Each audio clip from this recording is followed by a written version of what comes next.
আপনি যদি কোনো ভিডিওর থাম্বনেল, ইমেজ, ট্যাগ, টাইটেল যদি কপি করতে চান তাহলে বা ডাউনলোড করতে চান তাহলে আপনি zahedsoft.com লিখে গুগলে সার্চ করেন এডিটর। তারপর এখান থেকে লিঙ্ক ডিটেলসে যান। লিঙ্ক ডিটেলস থেকে আপনার ভিডিওর লিঙ্কটি কপি করে নিন। কপি করার পর এখানে এসে এখন আমরা দেখব কিভাবে আপনার ফটো পেস্ট করে গেট ডিটেলসে আসার পর একটু নিচেই দেখবেন এই যে থাম্বনেল ইমেজটা চলে আসছে। এইটার থাম্বনেল ইমেজটা চলে আসছে। এখান থেকে জাস্ট সেভ, ইমেজ সেভ হয়ে গেল। এই যে এটা ইমেজের নেম। তারপর এই যে ট্যাগগুলো আছে দেখেন, এই যে এগুলো ট্যাগ ইউজ করছে এই ভিডিওতে, এই লিঙ্কের এই ভিডিওটাতে। টাইটেল এটা, তার ডিসক্রিপশন এটা, ভিডিওর ইউআরএল এইটা।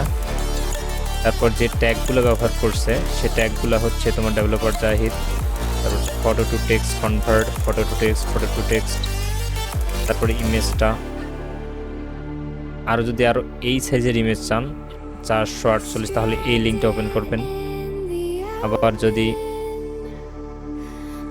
এই সাইজের ইমেজ চান 1280x720 যদি সাইজের ইমেজ চান তাহলে এটা ওপেন করবেন।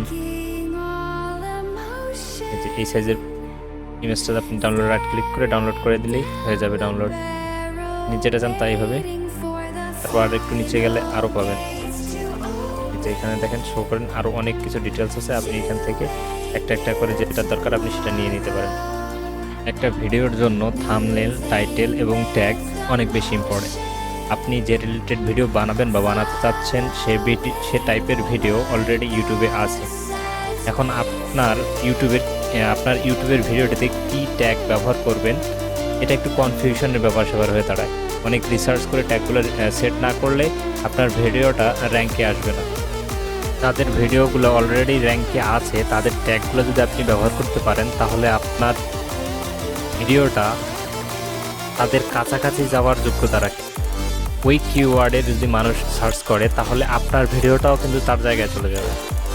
তার মানে আপনি যদি তার ট্যাগগুলো ইউজ করেন তাহলে আপনার ভিডিওটা সার্চ রেজাল্টে আসার সম্ভাবনা অনেক গুণে বেড়ে যাবে। সেই সাথে আপনি যদি কারো টাইটেল বা থাম্বনেল ইমেজ যেগুলো আছে এগুলো যদি থাম্বনেল ইমেজগুলো যদি ডাউনলোড করতে চান তাহলে এই ওয়েবসাইট থেকেই পারবেন। আজকের ভিডিও এতটুকুই, ভালো থাকবেন।